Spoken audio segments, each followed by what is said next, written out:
যে নামাজ না পড়িয়া ঘুমাইয়া রইলা,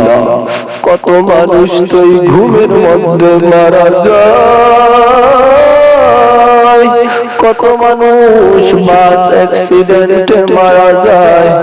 কত মানুষ লঞ্চে ডুবিয়া মারা যায়। ও বেনামাজি হইয়া তুমি ঘুমাইয়া থাকো, আর যদি তোমার ঘুম না ভাঙে, আর যদি রাত না হয়, আর যদি ভোর না হয়, এ যুবক ভাই, তুমি যে নামাজ না পড়িয়া ঘুমাইয়া রইলা, কত মানুষ তো এই ঘুমের মধ্যে মারা যায়, কত মানুষ বাস অ্যাক্সিডেন্টে মারা যায়, কত মানুষ লঞ্চে ডুবিয়া মারা যায়।